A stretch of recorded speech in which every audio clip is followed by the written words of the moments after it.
Hey, what's up, fam? Pastor G2 here once again. Listen, I'm super excited about today, guys, because we have some content that's going to be transformative in your life and in your leadership. Because, as I always say, it's important not only to be the best human you can be, but to be the best leader you can be as well.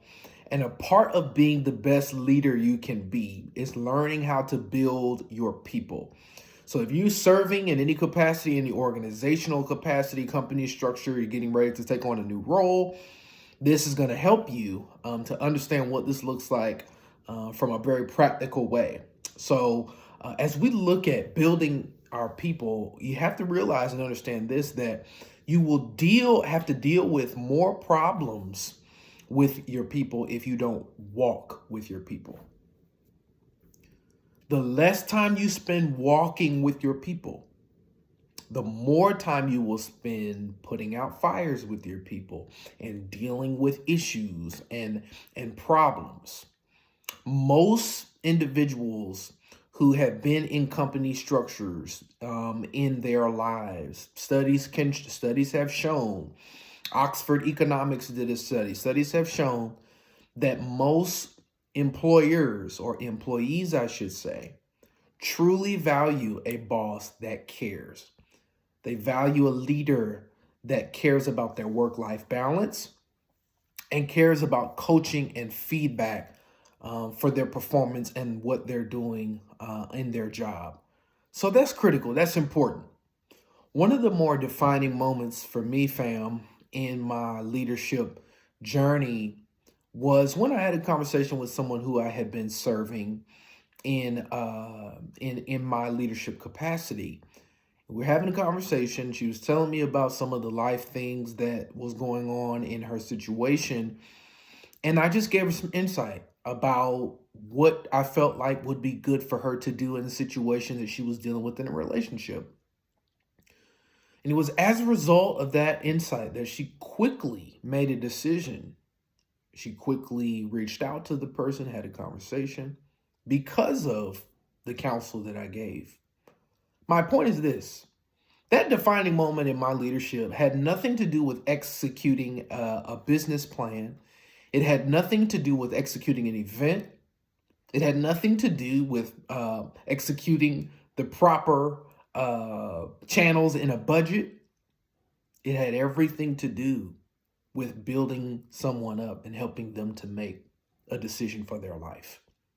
Now, I get it. We have objectives. We have missional objectives. We have organizational objectives. Whatever you're doing, and even if you're at home, or if you're with friends, you all have something that you're trying to do. You have an organization. You have, somewhere you're trying to go. I hope your friends encourage you. I hope they help you to be the best people that you can be and sharpen you like iron. But what's important for us to know is that what is going to really last in someone's life is not the structure we give them most of the time.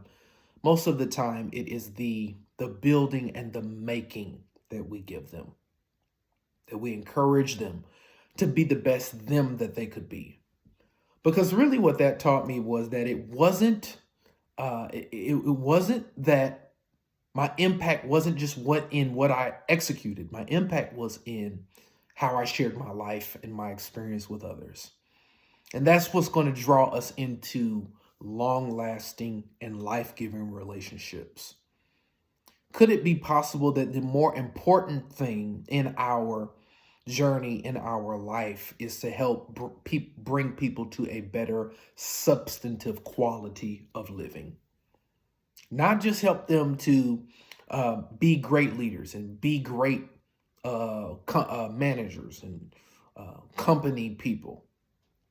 Could it be that in our context, we're called to help those around us be more kind, more compassionate, more generous, more thoughtful, and build substantive relationships around a purpose? It's easy to train for a role, but it's difficult and takes more time and attention to help someone achieve a revelation about their life. That takes a lot more time.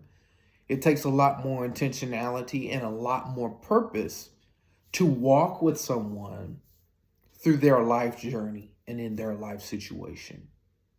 That's important. Here are two things I need you to take away from what we're talking about as it relates to building people.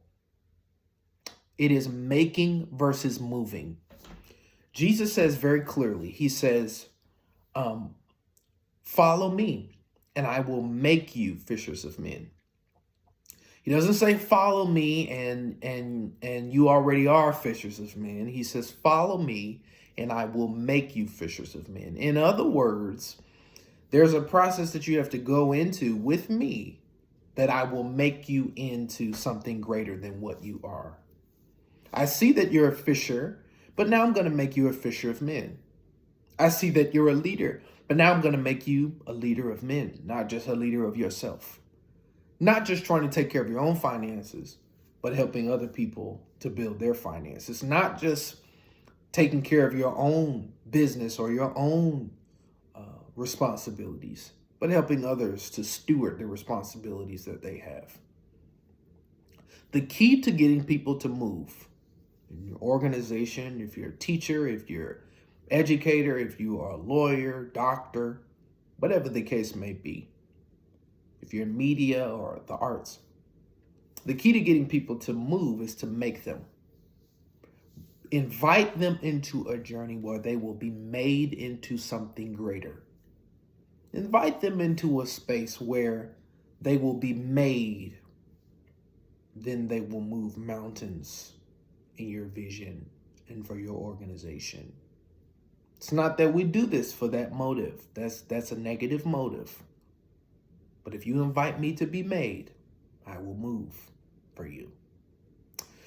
I did a study in my seminary class some years ago when I graduated from seminary, and we all did a study in this class, and what the question or the prompt was for us to think about some of the top traits that we found in bosses that we loved. As a class, we found there's probably about 30 of us in there. As a class, we found that 85% of the responses of traits that we liked were intangible heart works. They were kindness, listening, compassionate, thoughtful. All of these intangible soft skills is what mostly everyone thought was important and of the leadership that they had sat under. The tangibles were not as important. They are, but I've heard it said like this: people don't care what you know until they know that you care. And you can never ask for a hand until you touch a heart. So I want to encourage you today, leaders and thinkers, believers, and those who are seeking truth. I want to encourage you, build your people and make them.